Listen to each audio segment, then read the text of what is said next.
This podcast contains an English accent that most of our Irish listeners will find offensive. Also, there may be some colourful language that you're going to find less offensive. Now, over to Ryan and Leon. Enjoy the podcast.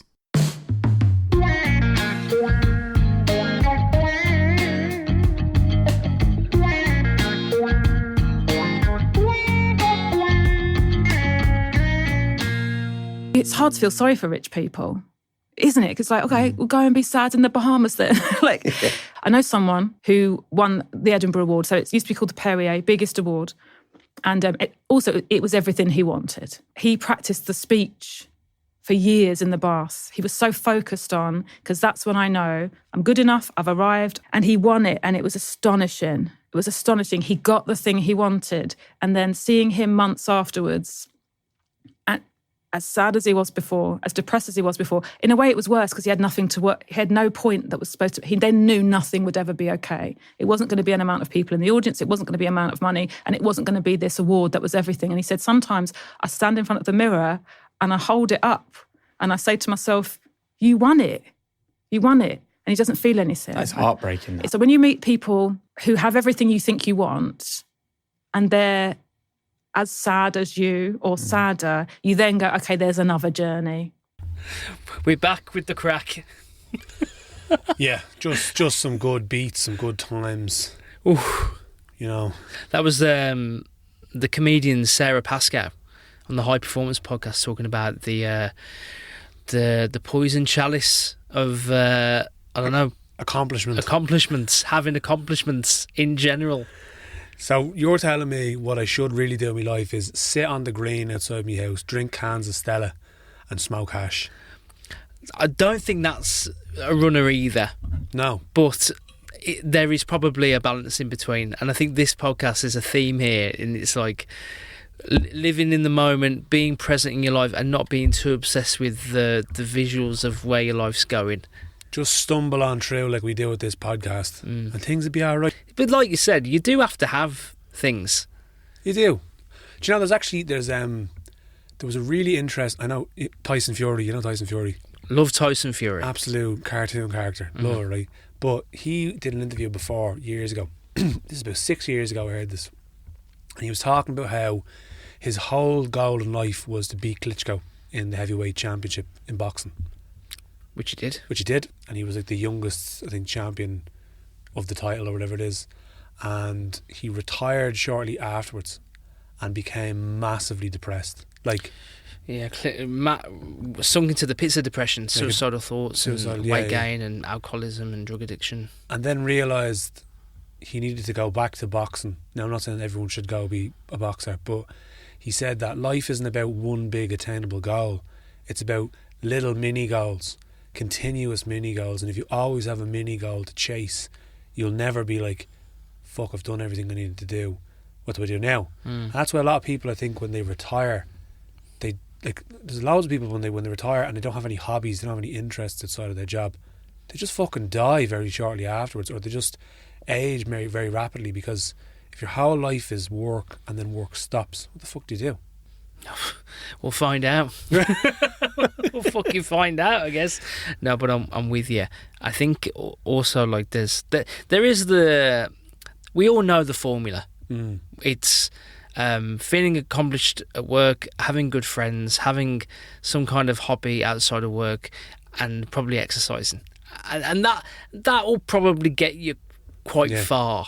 But I mean, I definitely fall into the trap of like, really, like when I have that formula and it's like running quite well, it's never that consistent because something always comes up, like some new feckin' something happens and I'm like, right, now that's the thing that I need, that's the fucking thing I need to do, and I'll do that.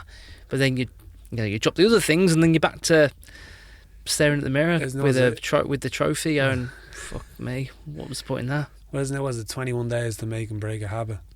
Yeah, that's what it is, yeah. Yeah, so if you keep something up for 3 weeks, and so rather than do 8 new things, welcome to the self-help podcast. But, yeah, sorry, fuck's sake. But this is like, if you like say take on 8 things at once, and you're constantly trying to like spin plates, rather than do 8 plates at once and then something happens and they all fall down and crash, you try take on a new thing and then let that set for a while, like a month or 2 months, and then try pick up another hobby.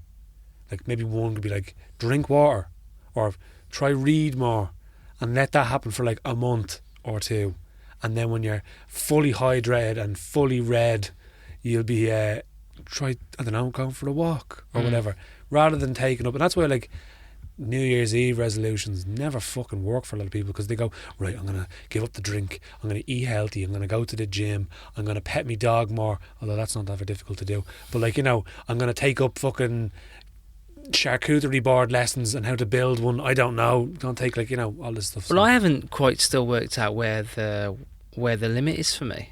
What happens with me, and it happened last week pretty much, and I think it happened to you a little bit as well, because you'd forgot your own fucking birthday, so that did happen to you. But like, I get to a point where, like, yep, good routines, good schedules, I'm kind of filling all the cups grand. Then like, oh, I've got room to squeeze that, and I'll meet that person to have a chat about that thing, and I'll think about that, and then all of a sudden, it's not plates, it's proper doggy paddling. And you're like, oh my God, I am. And then I need to have a day off work because I'm like, fucked. I'm like, oh, I need a day doing nothing. Yeah. Like, stare at, just like in bed, like reading my Kindle and then going for a walk and go like, breathe. Like, you know, it's like, but it's been happening to me for a while, because I like having a diverse life. I like doing interesting things. I like to, you know, pick up new stuff, but I have a limit, and I'm not sure how I work out what it exactly is.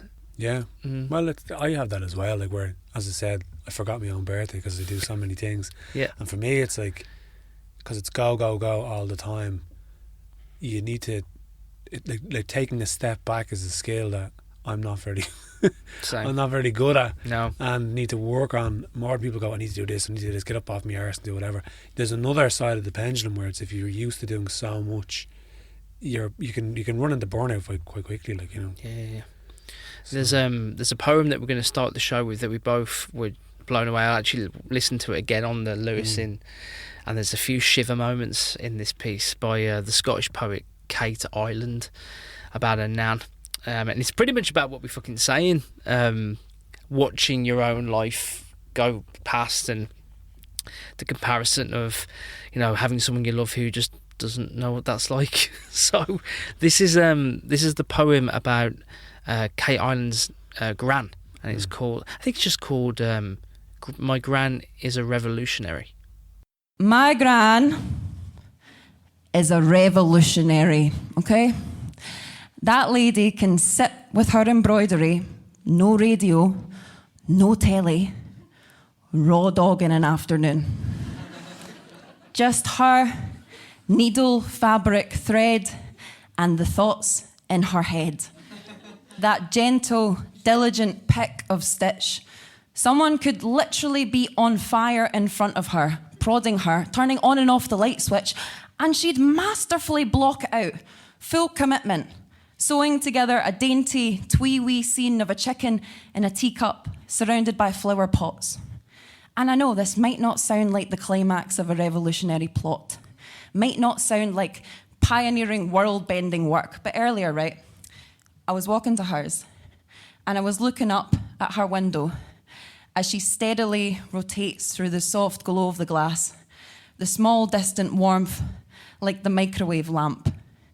And I realise as I walk towards her gaff how much I've been watching myself from the outside. Too much screen time, blue light, staying up at night, a sign of the times. I'll invest in my cash ISA, buy a gua sha for my acne scars online. Haven't seen any of my pals since last July, fidgeting inside the fringes of my pride. Can't remember the last time I felt fine. Oh, pet, come inside. It's cold at this time. And as she stood at the kitchen counter, tears start pouring out. They come out in floods. I don't even try. Ever seen a girl cry while she eats a shepherd's pie? Because my gran has, and she doesn't mind. My gran is a revolutionary, right? Sometimes all you need is the gentle sigh of an elderly woman who doesn't understand her own TV remote, let alone everyone migrating from Twitter, formerly known as X, to Blue Sky. But here, me and my gran sit in split screen, Her doing her embroidery, me analysing all that I am and everyone I could have been. But slowly her gentle way rubs off on me and I settle into my skin. And then she offers to hem my jumper because I'm wearing thin. And then we look through old photos and I help her fix a hinge on her door. And then we listen to a man talking about German transatlantic model boats on Radio 4.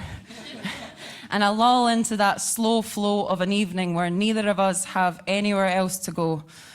My gran is a revolutionary. The silent contract that sits between us allows for the things we leave unsaid, because we're sewn together by the primordial wisdom of her thread.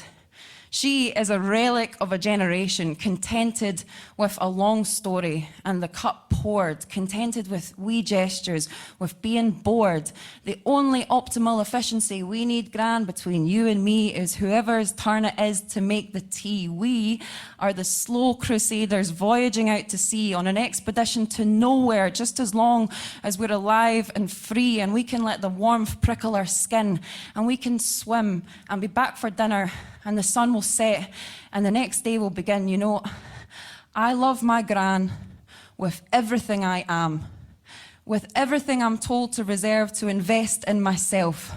I'll rebel, become an anarchist, commit fully to embroidery, build a shrine of what we've built together along this shelf. You know, we're told by other revolutionaries to look out for number one, but never told to pour back the love to the place we've come. What a gift to be loved by a woman who gave birth to my mum. Part of my fabric, my DNA, the furthest back I'll ever know of my family tree. That's it. That's literally all we have.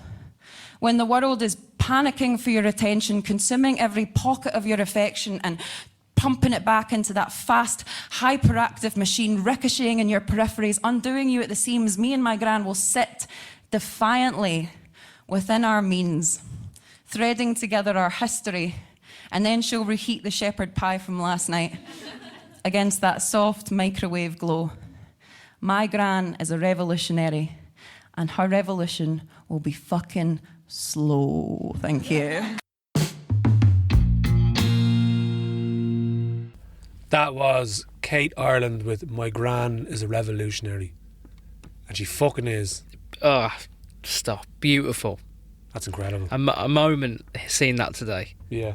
That performance was part of the Spit events. Oh. You ever see these those videos where you've got like the blue backdrop and it's like Spit? I think they're hosted in like London or somewhere. All right. Like spoken word Yeah. performances. They look great, but wow, fucking hell. What a great Jeez. Maybe there's a few things to take from it. I think one is like it took me back to a time during lockdown where, like, you know, I moved back with my mum and dad, and we had me and my mum. My dad was working during the week; he's a lorry driver, so it was just me and my mum, Monday to Friday in the same house. Yeah. And we had a routine. The routine was I'd work from upstairs. I'd come down to watch Bargain Hunt at 12:30. I'd pick a red team or the blue team and we'd play. And then at 5 o'clock I'd go for a run because I was loving the running back then. And then I'd make dinner and we'd pick a movie. Wow. And like that was for, I reckon, about 4 months we did that, Monday to Friday. That sounds lovely. And it's probably one of the like, I look back at it with such romance and whimsy, and like it probably was one of the most like content periods of my life, really, just having those moments with my mum. So I feel a little sad, really, that like I don't think now I give enough time and commitment to those slower moments, really, because I think with nans you're forced to have those slow moments because that's what that life is, isn't it? They tend to be slow. They tend to be a little slow. But you know, I loved going to my nan's and watching Vera and having cups of coffee, not tea in England, really. Coffee, yeah. It was always coffee at my nan's, always Maxwell House, granulated coffee. But going back to it, I just don't think I commit to that way of living as much now. Well, as you said, you've big changes happened the last while, and you're settling into a new routine. So maybe over time you will settle into. It's also as well like when you're interested in things, it's when you're doing a lot of things, it's difficult. But when you're doing a lot of things that you're interested in, it's even more difficult to say no. Because it is, yeah. Everything's exciting. And everything's like, true. I want to fucking spend hours on this and go down rabbit holes because I'm interested in it, and that's the way our brains are wired. So like, oh man, like I was wrecking your head for about a week straight about this bookshop thing that I wanted to do. How many post boxes did you? How many post boxes? Tell the listeners how many post boxes you fucking look at. About 25. But we bought one in the end, and actually, we'll talk about that later on in the show because there is a little bit of that scratched an itch of mine for my entrepreneurial poetry spirit. Yeah. But like you said, I have a habit of going down these rabbit holes and like wrecking my own head for all the things I just forget sometimes that, like, especially because the sun's out now, like going for a walk, sitting in the garden, just like holding hands with your partner, like with a glass of wine, just like breathing. These things that like I think the lesson I took from that is like just pour some of that back in. Yeah, but even today, like I was supposed to get up at 8:30 to go to the gym. I didn't get up till 10 o'clock. And rather than go to the gym, I had breakfast with my missus, and then I went and weeded the garden, and then I played the banjo on the decking like a fucking hillbilly. Now hope the neighbours didn't take photos. Well, the thing is, we're talking about nans, right? My next door neighbour is my great auntie, and she's 88 this year, and her husband's 84. So they have Radio 1 blasting so loud they can't even hear me. Oh, amazing! Do you know what I mean? Yeah. And then the neighbour across the way is my ma. She's not going to be taking pictures. She doesn't want to even look at that, So. Yeah, but like it's back down in the caravan now, and that is forcing me to take a step back. Whereas when I'm in the house, it's just not. I'm in the city. There's traffic everywhere. It's busy. It's like the energy of the place is go. Even though it's the suburbs, it's not like I'm not in the middle of fucking the Ilac Centre. I don't live there. No. Do you know what I mean? But like, even being in a city in the suburbs is busy still, for me. Yeah, same with Lucan. Like it's busy and there's people and there's traffic and. Like, I got to bed listening to the sea, like in the caravan. Oh, stop! Do you know what I mean? So it's like a forced respite for me, and it's good for me because I will work too much and too hard at different things that I will, be working. And you're the same as well. But the work day is over and you're still working. That's a big problem. Yeah. That is a big problem. I went to the shop this morning. This is what the caravan park has affected me. I went to the shop this morning, right, and I went to get me breakfast supplies, and a bottle of red wine just fell into my bag off the shelf. How? I don't know how. How did that happen? I don't know. I have a bottle of Dada in my caravan there, number 3 art wine, and it just fell into me. Don't know how. It's like a Dada into my bag. I don't know how it happened. And I might have a glass of wine when I get home. And you should. I might just do that. On a fucking Wednesday. I don't know. Pour this energy into your lives, listeners. This is what we're saying. I want to share a funny poem with you, actually. It just made me remember.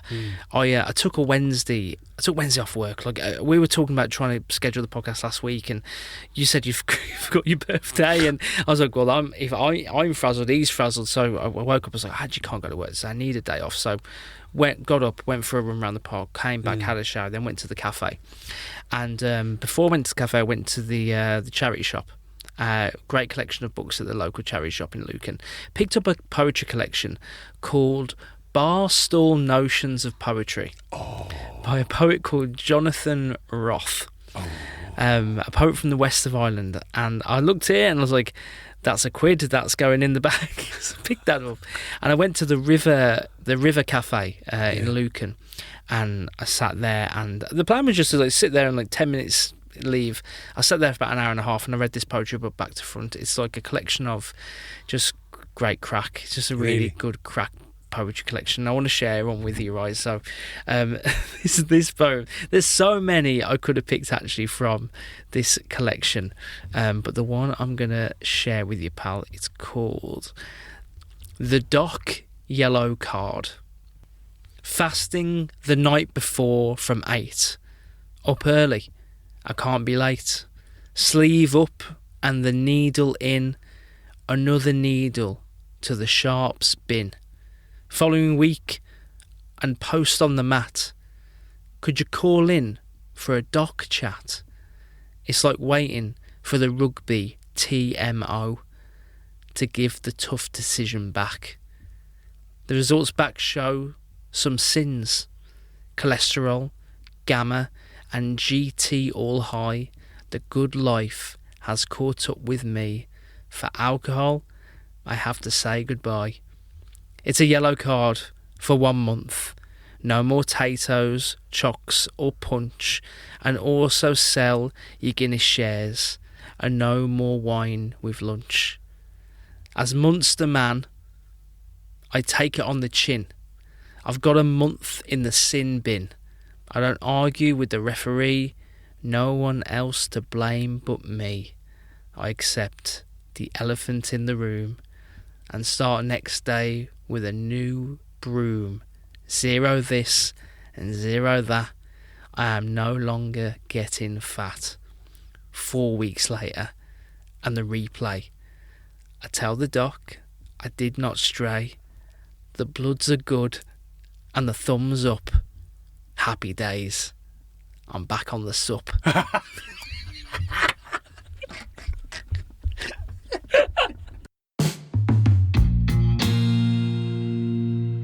That was Doc Yellow Card by Jonathan Roth. He's back on the sub, baby. Back on the sup.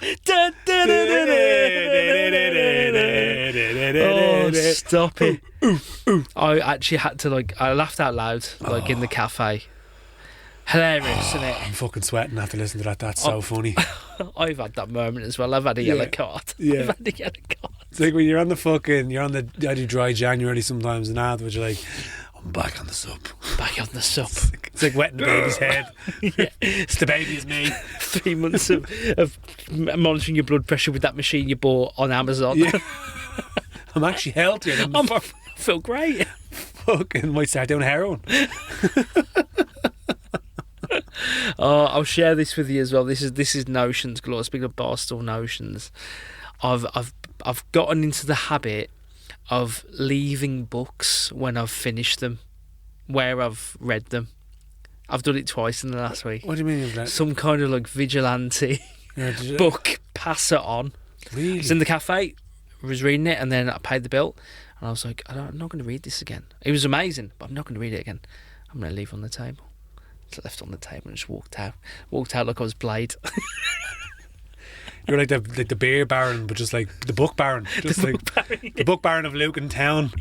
Sure. What's a fucking... I did the same in a pub the day after. I read a book by Patricia Scanlon called Secrets. It was like a 80-page little short story. Yeah. Read it in one sitting after 2 pints and left it at the fucking table. Really? Walked out. I walked out and then just the next 5 minutes just thinking about the conversations that aren't happening about me in the pub. Who is he? Who's that guy? Who's that guy? It's like, I'm the Batman. Just leaving books. He's the Batman. Just leaving books around. You just see Michael Caine in a restaurant across the way after. You're just going to give him a wink. Exactly, yeah. And Duggins, you cheeky bastard. And in my own head, seeing my own obituary of he was known. You know your man who was at NCIS Vegas when he puts the glasses on, it's like, yeah! From the fucking who comes on, just put it on as you're leaving the restaurant. Out you go. Oh, nonsense work. Is this how you're decompressing with your life? Just leaving books? This is the choices I'm making. It's like punk poetry, just fucking leaving. Oh God, that's incredible. Well, actually, Sean Watmore's been doing that as well, hasn't he? He's been leaving leaving books. Little nuggets, nuggets of poetry. Yeah. Yeah, he's been doing that, yeah. And Jimbo's been leaving lighters all around the place with Dublin's finest. Maybe I'm not as mad as... Well, they're not leaving just random books in cafes. Yeah, I'm actually leaving full books. Follow me. Yeah, you're not fucking half arsed. No, there's books. There's spines on those books. We were saying there, we were saying before we started recording, you were part of something very special yesterday in Tallaght. It was a big event. Yeah. So we got to do the Civic Theatre. So we managed to sell out, and we had 5 poets and 1 musical act. So we'd and you and me and we've Dave Hines, 6 poets. 6 poets. But with Dave Hines hosting, as he does his best. It was like a fucking comedy routine between the two of us. I was like Laurel and Hardy, I think, at this stage, but it was good, and then we'd Sheila Ryder of our own Rising Tide to open up the show. She was actually born in Tallaght. Then we had Stephen James Smith. Then we had a bit of music from Sandy Jane Hyland and Gav Doyle. And then we had Emma Kirwan. Afterwards we had Jan Brierton, and then we had Colm Keegan wrap up the show. So Nice, man. heavy hitters, all from Tallaght. Or I think Colm Keegan moved there when he was like 14 and lived there for a very long time. So and Sheila was actually born in Tallaght for the first 3 years of her life. So everyone had a, you know, some sort of Some link to connection Tallaght. to Yeah. Tallaght, yeah. And then me and Dave were just there for the crack. Yeah. But it was good. Like, it was really busy, obviously, and, you know, with a big show. Like, it's part of the One Dublin One Book Festival, and we've another show next week on Wednesday in Pearse Street Library, and that's going to be another banger of a show. We've got John Cummins, Anna Doran, we've Cormac Fitz as well, and plenty of others as well. Just really talented people. So Amazing. it's going to be good. And last night was just wild. We were supposed to do Tallaght Library initially, so it was 60 tickets, and that was sold out in an hour. So they basically said, would you like to do the Civic Studio, which is 70 seater? And then they were like, actually, would you be interested in doing the main space? And we sold it out in a week. So Just goes to show, like, the popularity Yeah. of storytelling and poetry now is going off the hook. it's I wasn't able to make it, so like everybody else who's listening here who wasn't able to go, let's listen to a poem or two from the beautiful people that were performing. So why don't we start with Sheila Ryder, who we actually haven't shared poems before on the podcast. Surprising, I yeah. don't think we have. So this is the first time you're going to hear Sheila's words through the voice of Sheila herself. So this is Sheila Ryder. Hi, Leon and Ryan and everybody listening to the podcast. Thanks for inviting me on. My name is Sheila Ryder and I'm a poet, and I work with Leon on the Rising Tide events, and we've got a big one coming up on Tuesday in the Civic Theatre for the One Dublin One Book events, which is really cool, and it's going to be on the main stage, and I'm going to be performing at it, so it's lovely to come on to the Poetry is Dead's podcast and and get to say one of the poems that I'm going to perform there. I kind of, only got into the doing poetry, spoken word and performance poetry, probably in 2018.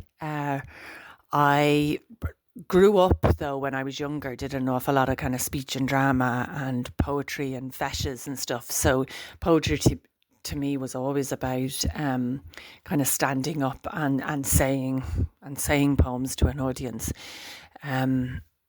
So probably in 2018, I hadn't been on stage for a good while. So I kind of studied drama and writing and different things. But then when I had my two children, I had kind of did a lot more writing for screen and stuff, and hadn't been on stage, and really wanted to get back on stage again. So I went into the Kurt Festival with a poem that I wrote, and it's kind of just taken off from there. So I've actually gone back to all the classic poets and kind of reading as much as I can, which I never really did in school, or or even when theatre, I was all kind of reading plays all the time and hadn't really read much poetry. So so it's an exploration in itself now, to find all these new poets and be reading poems. So so I'm going to say one, and it was actually inspired by Leon and one of the first Poetry Dead podcasts I was listening to. It was he read the Dylan Thomas poem "Do Not Go Gentle Into That Good Night," and so it's one of Dylan's one of his famous poems, but I'd never heard it before, and I found myself kind of saying the words in my head when I was going around, because I've been kind of running around doing things with kids, with work, with poetry, with lots of different things, and I'm kind of exhausted all the time. So I'm kind of at that age with kind of perimenopause and just like knackered. So I was saying, I found myself saying the Dylan Thomas poem. But it's written very kind of much focused on men, so I've rewritten it for women. And for women like me who do not want to go gentle into that good night. So here it is. Do not go gentle into that good night. Let women rise and rage at close of day. Rage, rage into the dawning of the light. The woman's wild with nature out of sight, in blood and dreams and tears, she cries to say, do not go gentle into that good night. Wise women, wearied on trails dense and tight, yet sense new pathways brew to best the maze. Rage, rage into the dawning of the light. Loud women, sliced, sapped their brash and bite. See words still season salted souls, so they do not go gentle into that good night. Brave women, worn, but know as snow is white, true hearts can swell like ocean's vast or bay. Rage, rage into the dawning of the light. So I, one woman here, next stage of life, grasp future with my fierce soul, I pray. Do not go gentle into that good night. Rage, rage into the dawning of the light. Cool. So thanks a million. Thanks for having me on. And yeah, hope to see you guys again soon. Bye.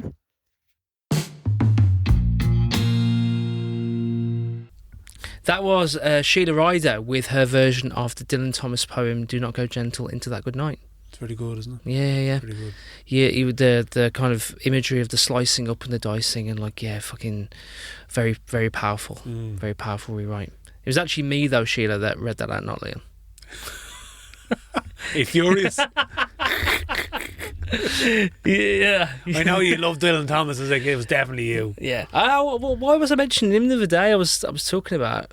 Oh, that's why we were sitting. I was on a plane. And I was chatting to someone who was over as like a darts trainer for some weird. She was a Welsh woman who was over training kids playing darts. She worked for Winmow, who's like the big darts sponsor. Yeah. She's from Swansea. We got talking about poetry, and I was like, oh, a bit of a. My what's the word when you have a thing up your sleeve?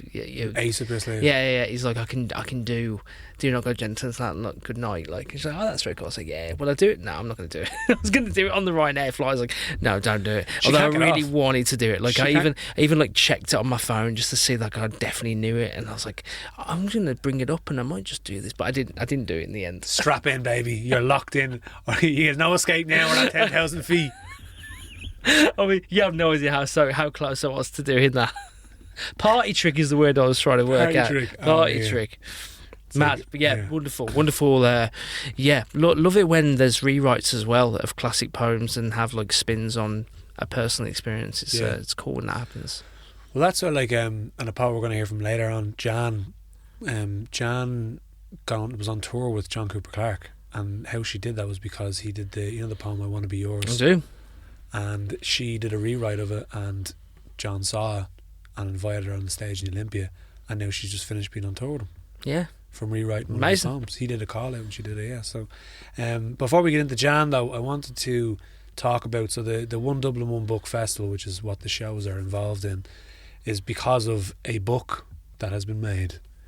Dublin Written in Our Hearts. It is made with, there's 22 different artists in this book, and the whole month of April is to kind of get people reading, and they have a book that they want people to read, and they all do. So it's a collection of all different ones. So Stephen James Smith who performed last night, he's in this book as well. But there's one poem that I wanted to read out, and it's from FELISPEAKS. Oh yeah. And I saw Feli perform at Colm Keegan's Ireland Is show in the Axis and thought they were brilliant. But I heard this poem. They read this out at the launch of the festival, which was in City Hall. It was deadly. There was the Lord Mayor was there and all this. Wow. Building that was far too fancy for me and Dave to exactly where you'd expect poetry to be performed. Exactly, but me and Dave are there and we're like, he's from Cabra and I'm from Kilbarrack. We shouldn't be involved in these places. Yeah. But it was amazing. But there was a couple of readings and this one just really stood out. and it's incredible. Haven't even opened it yet. Still smells like a new book. Smell that. Yeah, smells like a new book, yeah. Smells like a new book. That was a bit creepy, but yeah. Fucking smell my book.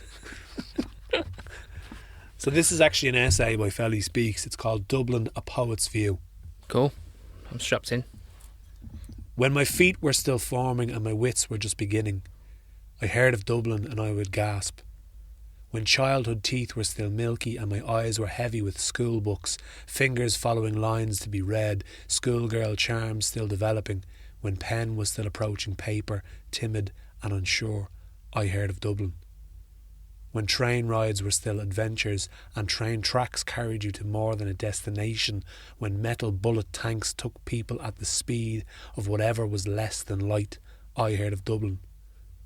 When permissions were something sought from every adult, with wisdom wicks lined around their eyes, when life was something vertically leaning, looking up to light greys, fluffing heads, I followed and obeyed.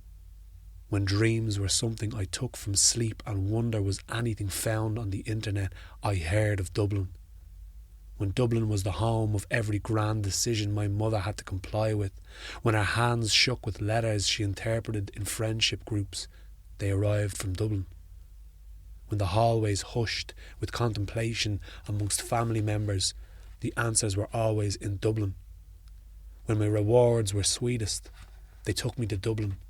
Shopping centres, buildings, tall and fat and thick and old and fun, engulfed, Bambi feet, everything towered in Dublin, everything spun in Dublin, everything mystified and demystified in Dublin. The spire called of us. Every friend I had to claim it as our centre, our starting point, our remembrance spot, our forget-me-not, our find me here, our saving grace, our on your mark, get set, our go. I met Dublin properly, wide-eyed, the big city the country girl couldn't capture in a stare. I spent time with Dublin like a guest. I hid in its outskirts and took to it when I sought answers. I hid in its outskirts and took to it when I sought answers. When letters were complex, when poetry asked me to stretch, when job interviews were up next, I took to Dublin with much respect, and it tossed me sometimes, it humoured me sometimes. It allowed me to swallow street names with time. It charmed me into recognising the best place to get the best this, the best that happened here, the only place to get this belonged here. I finger-pointed actuallys to guests who hadn't met Dublin at all. I knew Dublin like the family friend you end up calling cousin. Close enough, just about. Dublin and I could be merry when we met. And I didn't have to watch my bags around Dublin. I didn't have to watch myself in Dublin.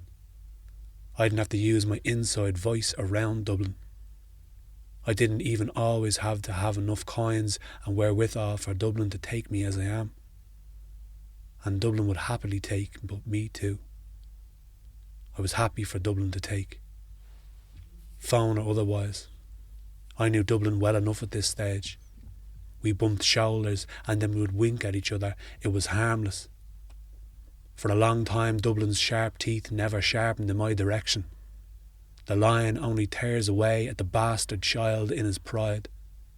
My milk teeth had spat here, my Bambi feet had run here, my awe had gasped outside Connolly Station. My adult hands had toiled here, I even lived here. Tramline through neighbourhoods on tracks I watched be built. I knew Dublin. I knew Dublin so well till I didn't. I saw Dublin till it blurred my vision. I could say her name and not have to whisper, now I am hoarse. Dublin has become my boogeyman. I stare at Dublin, I want to cradle her. Dublin slaps my hands away. Dublin slaps my hands away. COVID took her beauty and textured her skin with men in need of alms. The ones Dublin couldn't feed, couldn't save. Dublin is heaving with the unremembered determined to be seen. Dublin is shaking with the memory of safety now out of reach. Dublin is throwing out its own children and sending them away. Dublin keeps telling all of us, I have no more space. Dublin cannot hold any of our own softly anymore. Dublin is making us hard.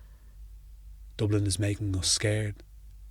Dublin is closing doors that took art in. It is spitting coffee beans at us, faxing us hotel receipts, HQs and HQs without so much as a fada in their names. Dublin has been through worse before we came. Dublin will go through better when we leave. Fucking hell, yeah.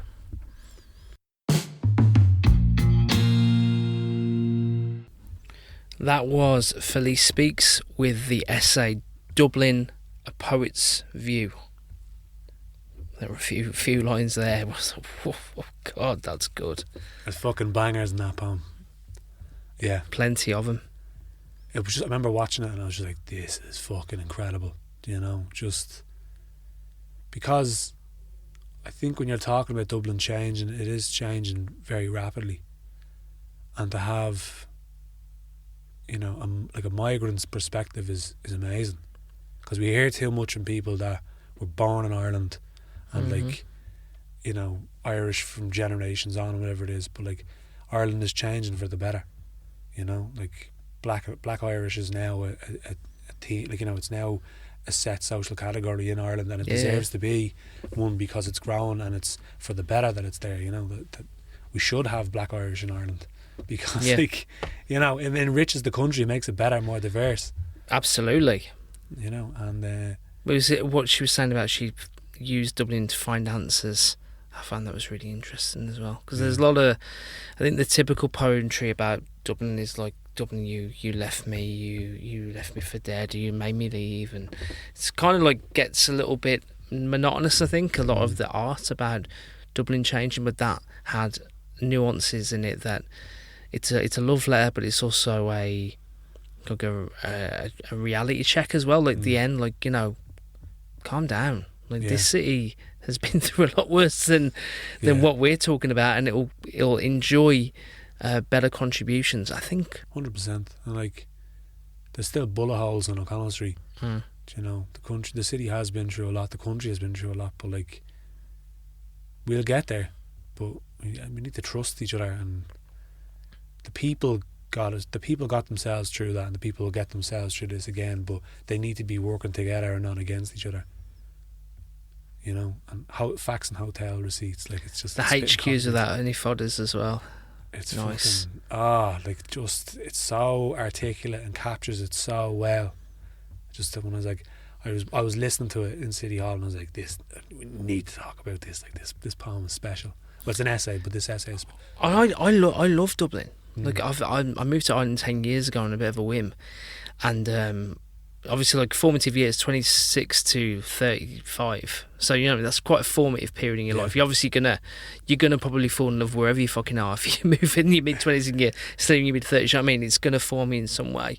But I love the place. I've always loved living here, and it's been quite challenging for me to be privy and witness to the stories of such disappointment in Ireland in general, not just Dublin.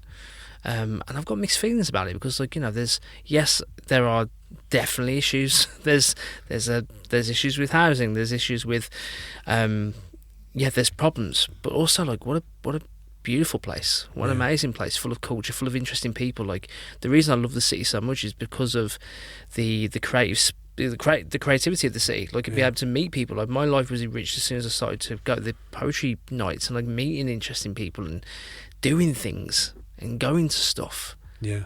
I'm grateful that Dublin has that. I was talking to a young person, I'm maybe 30s now, I'm considered not a young person anymore, but a younger person, we'll just say, and I was talking about the nightlife in Dublin when I was like 20, and like they're around 20, and I was like, what do you use? Like, I was like, the nightclubs. That is actually the biggest problem. And they're like, there's nothing really like that. There's nothing like that anymore. And it's so sad to think that there used to be like venues where you could go and just pay, like, some of them were like free for the first 50 people, others were the £5 in, and you could just go and dance for 4 or 5 hours. You can't do that anymore. Now it's just all gin and tonics and fucking, they pay, any place you want to dance, they charge you like 10-15 quid in. And like you look at the festival calendar, I'm sure if you're a young person, you look at the festival calendar, that's my chance to let loose. Or you know, you go to the underground rave that's been sent to you on Snapchat, and like there's, you know, all that stuff that's like we don't know about that is happening away from like the classic taxi into town bar hopping nightclub that I used to do and I loved it. I loved having a place. Wolverhampton is what I'm talking about now. Like when I was younger, like I was 2 kilometres away from the city centre, so you got a taxi, you went into town, you bar hopped, you went to a nightclub or two, probably ended up in the gay club, and you went home. Yeah. Like, it's great crack, amazing. What a great way of living your life. And the uni as well, it was the same. But like now, you know, me and you are probably out a bit too. Like, we are out. We're not sitting on our slippers. I mean, so we are privy to the nightlife options, and they are dwindling all of the time. I even think about places that closed in my time. Like, you ever go to the Globe? Oh. What a fucking sesh that was. I loved the Globe. Free in, 2 stories downstairs, dancing in that pit. Raspberry Beret by Prince used to come on every single Friday night in the Globe downstairs. And I used to always go down, and I'd be waiting for it to, not if they play it, I'd know he's got to play it soon, and then they count, you know, they counts it in, and I'm like, fuck it, did she had a raspberry beret, time to find in a second hand. Yeah, anyway, it was fucking great. But yeah, like that, like free venues that people like, the idea of letting someone into a late bar for free in Dublin now was just gone. And like cultural, like the Brierton and Shaw has moved. Oh, stop the Brierton and Shaw. But like the Brierton and Shaw used to be like a place where like the place in town. And now it's over, like, and it has changed. You wouldn't go in there now, really. Like, it's a pilgrimage to go to the Brierton and Shaw now, isn't it? Really. But like, it's not really it's not the same vibe as it used to be. You know. No. It's trying. It is trying, but has the eat yard at the back and all. But you know, it's just and like free stuff is becoming very scarce. Just to enjoy culture for free, you know. And I think that's why, like, it's great to have things like open mics, like the circle sessions and stuff like that, where you don't have to pay in, you just go in. And and it's great. But then also, I remember when I was like, you know, you both remember when we were like 18, 19, 20, like the last thing you want to do is sit in open mic space. Like, even if it, like, it's cool to do, but like if you've got mates you just want to like have the crack with, there needs to be, I don't know if there's a revolution coming for nightlife in Ireland, really. I'm not sure if that's going to happen. Well, they're trying to push like this late licence for bars to open till 6, but sure, what's the point? No one's going to be there. You'll have the gin and tonic crowd, the ones that are doing bag will probably stay out later. But like, you're not going to get young people going out there because there's everything. Like, a pint of Guinness is €7.20, and it's made 2 kilometres, 1 kilometre away, 2 kilometres away, and you're charging €7.20 for a pint of Guinness that's made. You can fucking smell the Guinness fumes from the Guinness brewery. Yeah, man, I'm with you. And they're charging $7.20 in that place. Like, you have to go abroad to get a cheaper pint of Guinness. Probably worth the flight. It's fucking ridiculous. Like, it's bad for the environment, but it's to get a cheaper pint of Guinness. You go over to Berlin, it's a $5 for the pint of Guinness. But on the flip though, like going to the festivals and stuff, like I do think that having a like Ireland's festival scene is pretty exciting. So like at least we've got that as like all night weekends. Like going to EP last year was like, it's incredible. It was great to see young people going a bit fucking mental, and they enjoy themselves. Yeah, so there needs to be that's once a year revolution. Like, because I know, like, we're going to share a poem about Jan Brierton, but she has a poem about dancing in the super value to house tunes and stuff.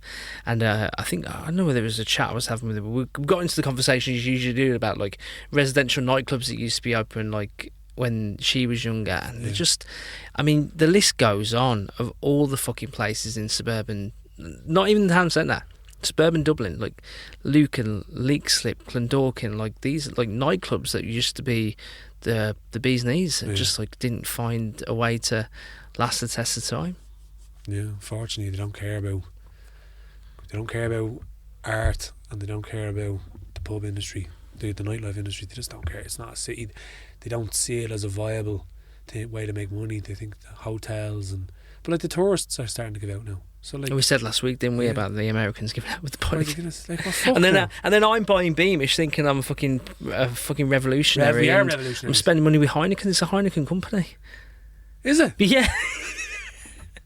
Embarrassing. Best mate, one of my mates fucking was in the pub the other day, and he was like, "What are you in Beam for?" I was like, "Mate, I'm making a stand." He's like, "It's owned by Heineken. It's the largest drinks company in the world." Cheers, yeah, grand, yeah. Thanks for that. Murphy's. We're on the Murphy's. But that's also no. Murphy's is Heineken. Murphy's is Heineken. Murphy's is Heineken. Okay, cool. Unless it's Beamish. Beamish is Heineken. So Beamish and 100% Murphy's. is, yeah. That's sad. Jesus. Jan was at the event Yeah. last week. She was also at a library night that I went to in Lucan a couple of weeks back.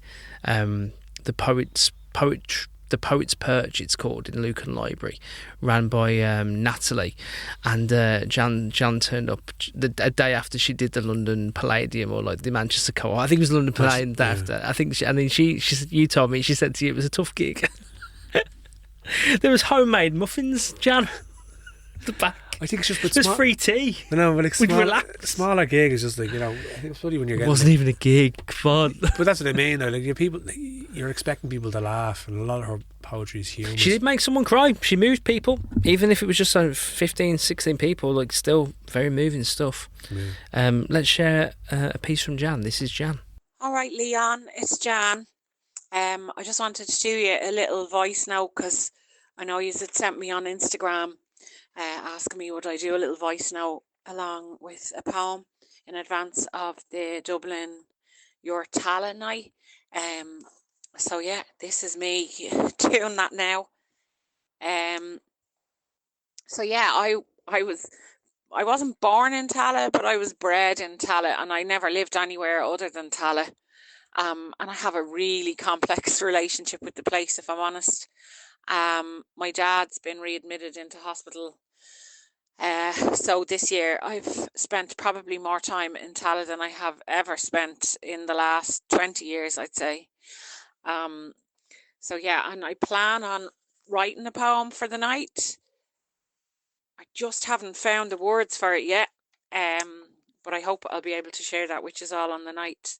But I am going to read you this new poem. It's called Being Irish, and I wrote it for Ireland AM had asked me to come on for Patrick's Day, and they assumed I'd have something about being Irish, and I didn't. So I wrote a few of these things, and it could have gone on for pages and pages and pages.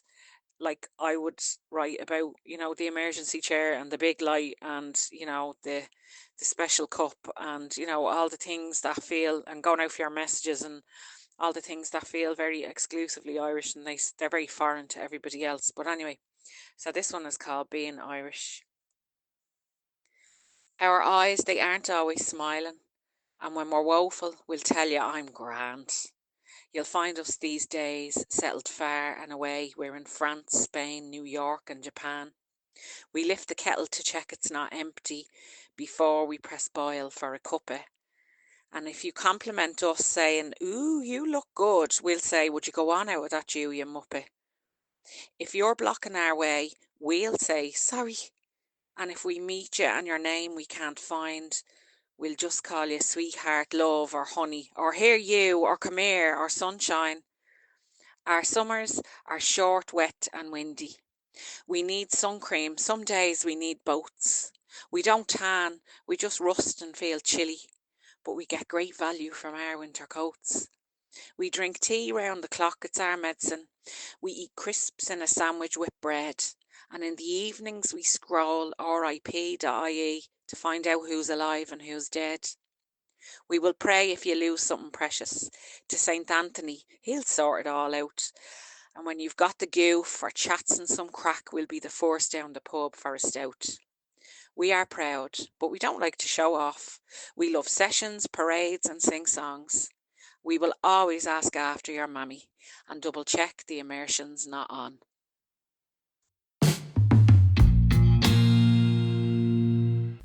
That was Being Irish by Jan Brierton.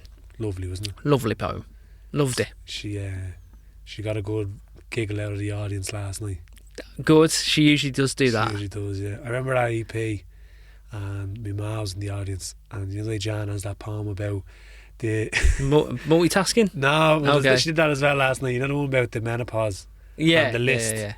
And when she said, "Nobody tells you about the dry pain in your fanny," My man nearly collapsed on the chair. She was laughing that much. She nearly fell off the chair. Like, Nice. she was like, that was my. She was, couldn't think it was the funniest thing she's ever heard in her life. But Jan's a special person. Yeah, she is a special person. She finds the extraordinary in the ordinary, and always brings a bit of light to it. You know, she's great. No, she is great. And when she came to the library, she made people laugh and she made people cry. Yeah, That's what she does. that's what poetry does, baby. Yeah. Get your emotions in rag order. If you don't know what you're doing. The I've been sitting on this for a while, right? Going back to the start of the show, we were talking about like goals and attainment of goals and what life's about. Like I'll share some with you. I'm having a fucking nightmare at work at the moment. Right. Like, if my colleagues listen to this, whatever. Like, I don't really. It doesn't matter. Having a nightmare at work, and I feel like I've forgotten because I've been in such a stable working position for such a long time. I forgot like how beneficial having a stable job is for everything. Yeah. And I've been trying to find my way out of it because like it's the first time like there's a bit of pressure on, and like, you know, I'm kind of losing a bit of my identity because like, you know, being good at a job is part of it as well. Like, Yeah. you know what I mean? It's part. The work is a weird thing. It's like it's what we have to do, but also like taking pride of it is part of being a human. Yeah. It's like, you know. But then also, like we said earlier on, like having these real tangible things that we hold on to be part of our identity. Like they're not. It's not really a runner. It doesn't really get you anywhere. And it got me thinking, like, you know, even talking about this podcast and the poetry goals that we have, like, where do we get it from? This forward momentum energy? Is it Western culture? Is it like an Americanization where like we grew up watching bloody people with like big whopper phones in offices and Wall Street, and like we just want to be successful, we want to do something that's powerful, or is it like, you know, is it ancestral? Like where does it all come from? I've been kind of playing with it in my mind, and I found this poem, right, called "Pushing Against Air" by Tanya Winter. And I just want to share it with you because I think it paints the picture of like whatever it is you're trying to grab onto to justify your existence. Yeah. It might be best to just try to let go of it a little bit. This poem is called "Pushing Against Air." You push against the air, thick with nostalgia, for a time before you, a time that never knew you. Hope rises like breath against glass, fogged over, fading before it clears. The streets loop back, folding in on themselves, a labyrinth of well-trodden circles, where new dreams dissolve like rain into old cracks. There is no ladder, only ropes that fray when grasped.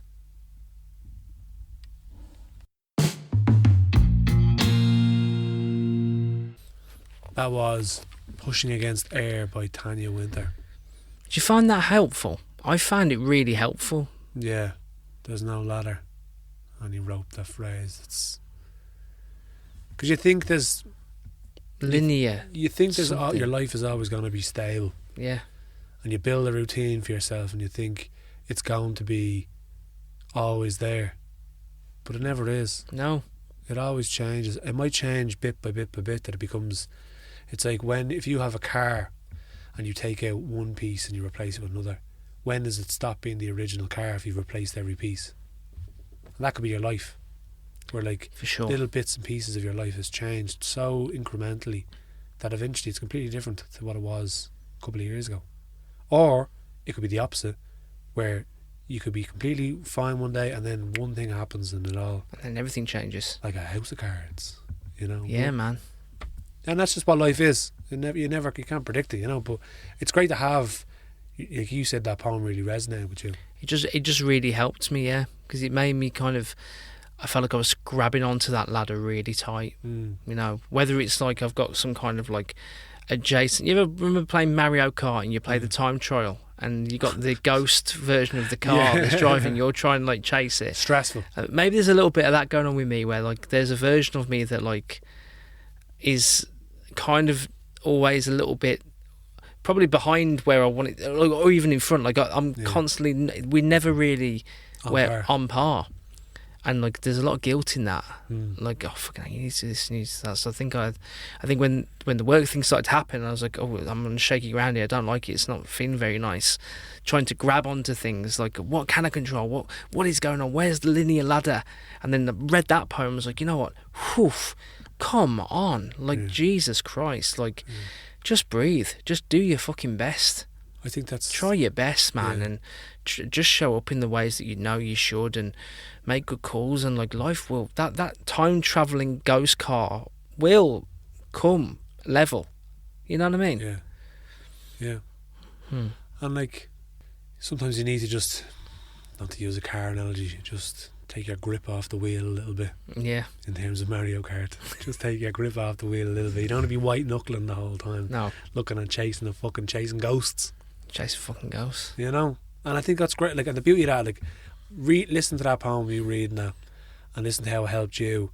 That's one of the most beautiful things about poetry and having a thing with art, is that someone has written that and it has helped you. And I'm sure there's poems you've written that have helped others. I'm sure there's poems I've written that have helped others. And I'm sure, like, even I said, like, last night, there was people coming up to the artists that are on the show, and they're like, thank you so much. Thanks so much for helping us for that. But that poem really helped me. That poem made me think of this. That poem. And that's just the fucking coolest thing ever. It's like, oh man, amazing.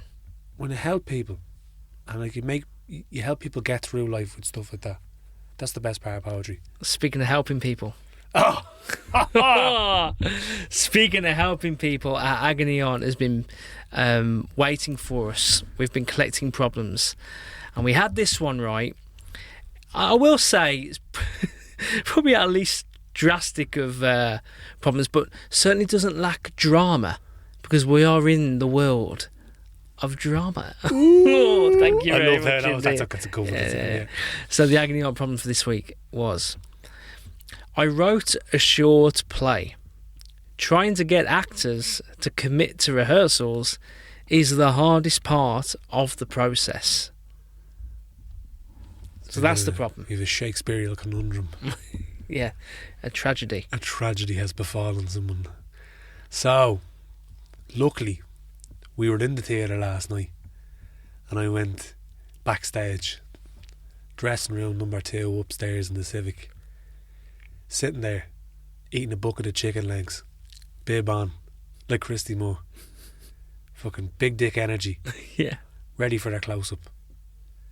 Was the Agony Aunt. Handy. The Agony Aunt, dressing room 2 upstairs in the Civic. Luckily I happened to be there and come across the Agony Aunt, which was up there eating her chicken legs.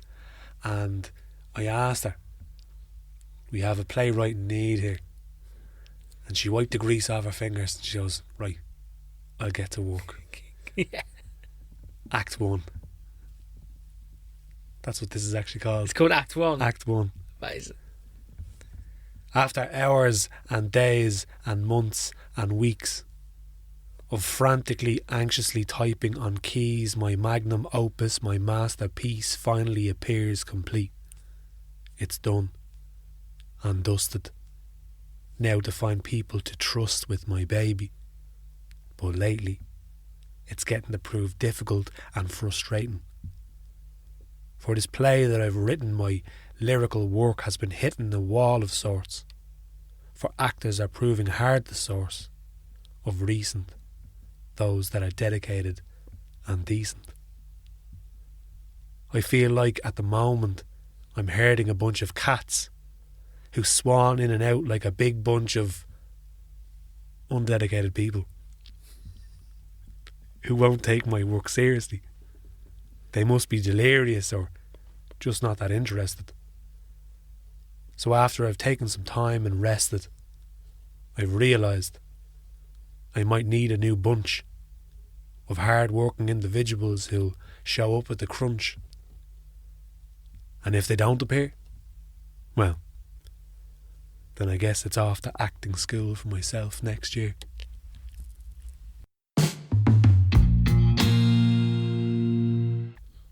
That was Act 1 by the Agony Aunt. Solid guidance. You don't have to do it yourself. You have to do it yourself. You might just sometimes have to do it your fucking self. Pull up your playwriting bootstraps and just get on with it. Walk the boards. Say walk the boards. Walk the boards, yeah. I don't know, maybe. Sounds about right. Stride the boards. Straddle the boards. Aye. Hope that helped you. Hope that helped you, listener. Hope the agony aunt, she's always there in the ether. Always ready. And listen, if you've got a problem, send it in. Armed to the teeth with solutions. We haven't actually had one without a prompt. So, like, if you do have a problem with the agony aunt, just email us. It's the Poetry's Dead podcast at gmail.com. We've also got our read along that kicks off next week with the Winding Stair Bookshop. So, as a reminder, that is you subscribe. It's €3 a month.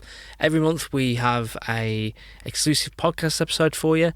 And interestingly enough, the poet that we're going to be sharing the work of, we've been in touch with. Actually, the piece that we're going to share for next month, the collection, is a poetry collection called Before We Go Any Further by Tristram Fane Saunders. Not familiar with his work, actually, which is the great thing about this Patreon.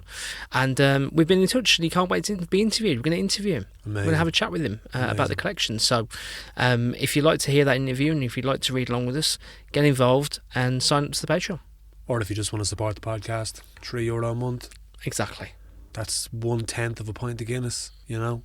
You might be able to give us a hand.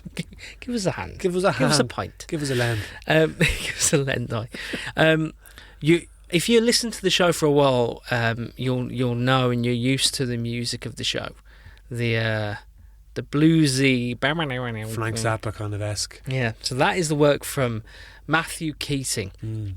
Matthew Keating, not just a sexy bluesy guitar solo riffer, also a bit of a house fan, and actually he's got a new project. His new band, Barbajani. Oh, wow. It's a double act collective, are about to release their new LP, and he's given us a track to share. So enjoy this one. This is a track called Punch Drunk by Barbajani. This is available on all streaming platforms on the 25th of April. There will be events, I'm sure, that Matthew will be hosting around the city, so when we know when that's happening, we'll let you know. But to wrap it up, this is Barbajani with Punch Drunk. Leon Dunn, thanks for your time. Always a pleasure, never to chow run, baby. Let's have a rave.